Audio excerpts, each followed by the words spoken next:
my friends, please ignore the bizarre camera. My other camera has broken, and right now I'm currently in Chicago City, town, I don't know what it's called, because I'm actually doing a US tour at the moment with Progress Wrestling and Defy Wrestling as I defend my Progress Pro-ish Championship. Had one defense on Friday. Obviously, I'm recording this Saturday after Survivor Series, so Sunday I've got another one. You can watch all this on Triller or Demand Progress if you want to watch my matches and go, ha ha, Simon, you totally suck. But at least I'm defending my title. Anyway, I have a camera on my laptop, so I thought, screw it, we'll just use that for now, because I want to talk to you about the Survivor Series, which I thought, top to bottom, was a pretty damn good pay-per-view. And of course, I meant PLE, but honestly, I thought from start to finish, this thing was very well worked. And maybe the biggest thing we should talk about in terms of, I don't know, the controversy, that's way too strong. But from what I can gather from social media, and again, you need to be very careful with social media because people will go crazy, the women's bloodline match sort of seemed to divide opinion a little bit.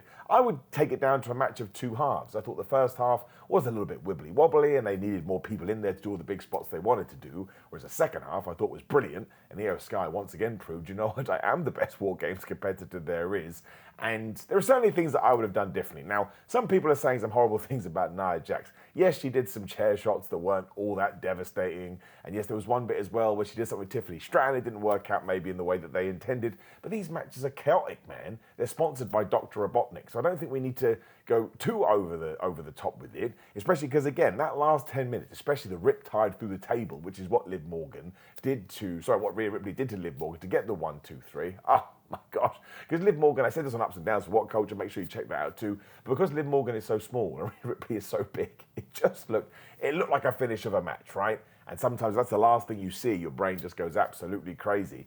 But actually, the other two things I want to talk about as I interrupt myself, the Tiffany Stratton dive and the Io Sky dive. I don't want to compare them because that's not fair, because both of them took huge risks. But the fact that Io Sky does this blindfolded, essentially, that's what's happening here, with a trash can on her head, I will never be able to get over it. I've done scary things in wrestling, and it's just being on the top rope looking and doing some kind of a jump. So she will always be right up there in my book. She is built entirely different. But talking about Tiffany Stratton, who had a really good showing, I think she should have cashed in her Money in the Bank briefcase. Now, look, we can argue this till the cows come home, and I'm sure they give a damn too. But when she popped it out of that trash can, which is the most surreal, goofy wrestling thing I've ever seen, and you have Rhea Ripley, what am I doing? Liv Morgan, I've had 2 hours sleep, you have to forgive me. When you have Liv Morgan and Nia Jax on the floor, who are the two champions, I think we should have just pulled the trigger because, of course, we're going to have the women's IC belt. We're going to have the women's US titles. We do have all these other trinkets now to build stories and sort of have to structure the division.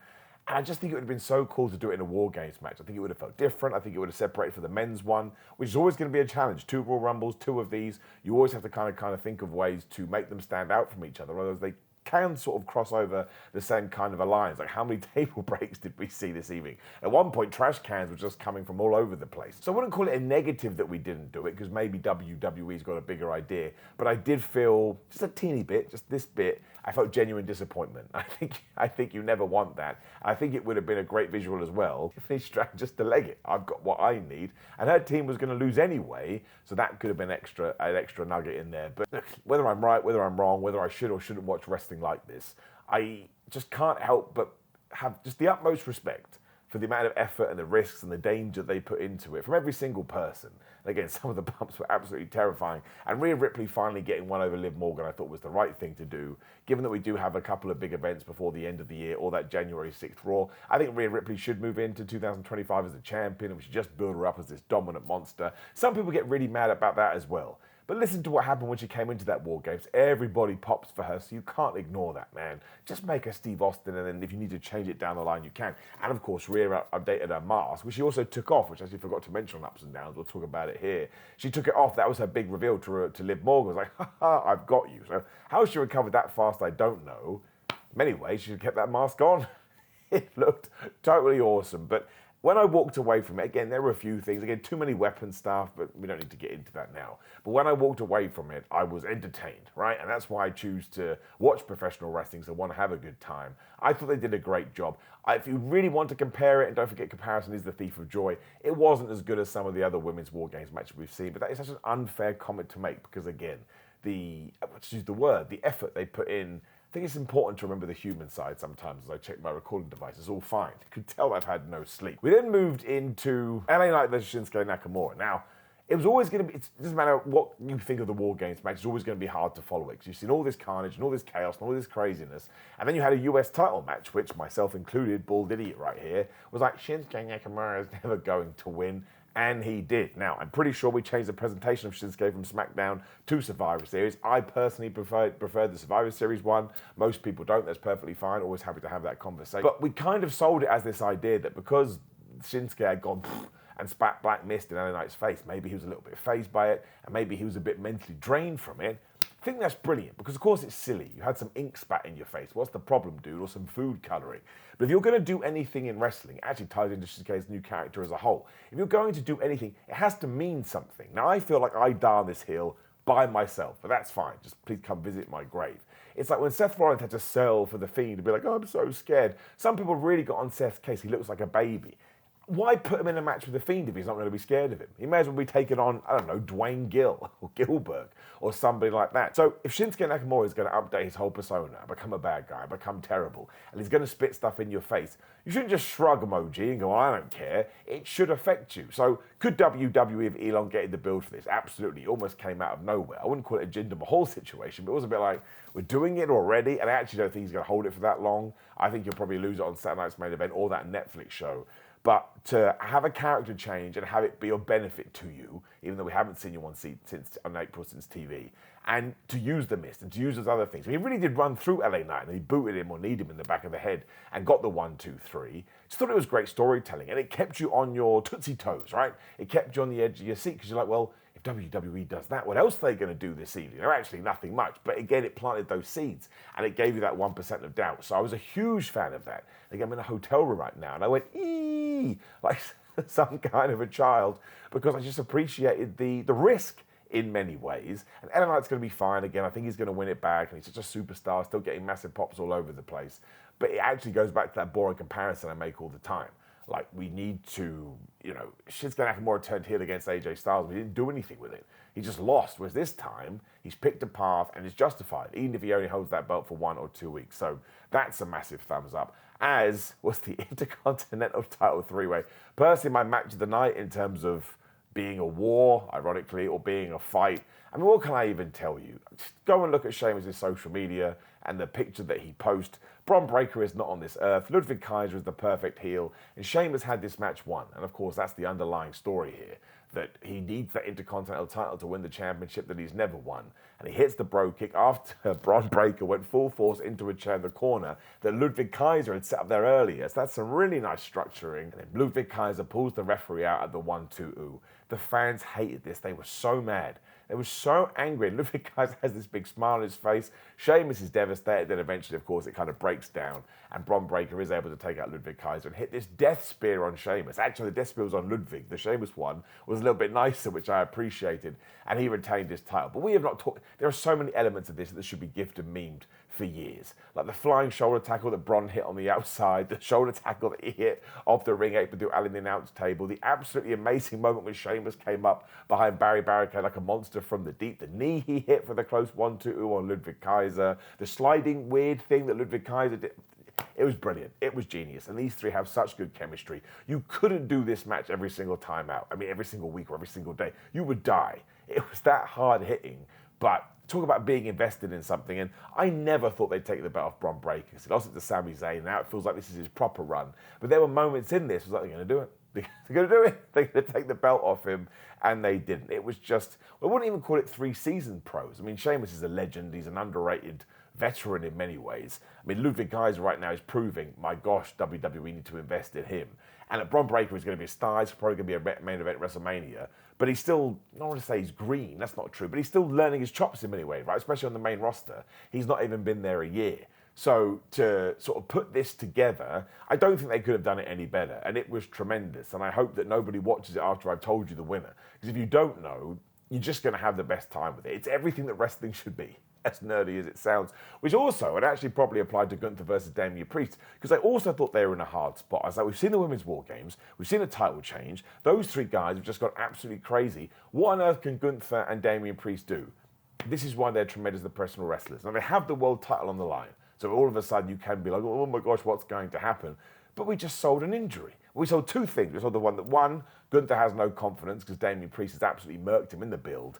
And two, at one point, Damian sort of gave Gunther this shoulder tackle and he popped his shoulder out. And that to Gunther was like white on rice. He was like, that's amazing.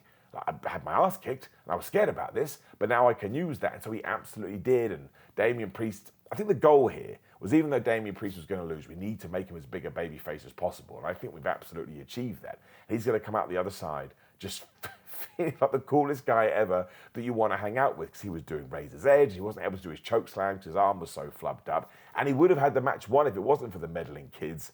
But of course, he couldn't get the 1, 2, 3 because his limb was too screwed and he wasn't able to put much pressure down. But that's not even why he lost, because eventually he spills to the outside, his other shoulder's gone, and as he tells the ref, get back in the ring, I'm fine, I just need a minute, Finn Balor comes out of nowhere and stomps this guy. Gunther still takes him out because he's an honourable heel, Finn Balor that is, meaning we could probably do some sort of a three-way here as well for Gunther. What did he do? Hit the power bomb and he applied the sleeper, and Damian Priest was too tired and he did indeed fall asleep. But again, it totally protects Damian Priest. It protects Gunther in the way you want his role to do. And I'll admit, at first I was like, I don't want to go back to Finn Balor, Damian Priest. That was completely wrong of me. That was a bad reaction. It was bad instincts. And not actually thinking about wrestling should be.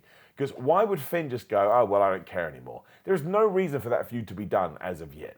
I think we need to build to a big stipulation again, Saturday's main event or potentially on that Raw show, and really draw a line under it. So this actually made Finn Balor a proper human being. And he's been on social media, replying to the USA Network and replying to everyone saying, yeah, I flew 9 hours to kick this guy's ass because I don't like him anymore. I don't want him winning a world title. So it gives Damian Priest a program. It allows Gunther to go to someone else, which I think is important, because Damian Priest could argue, excuse me, I got kind of screwed over here. Or you can do the three-way, or you can do variations of this through the end of the year. So really well thought out, actually, really, really smart. And again, you can react to those things, but sometimes you need to sit with them and let them bleed too. And the War Games men's match was just, I keep saying this, it's going to be my catchphrase for the thing.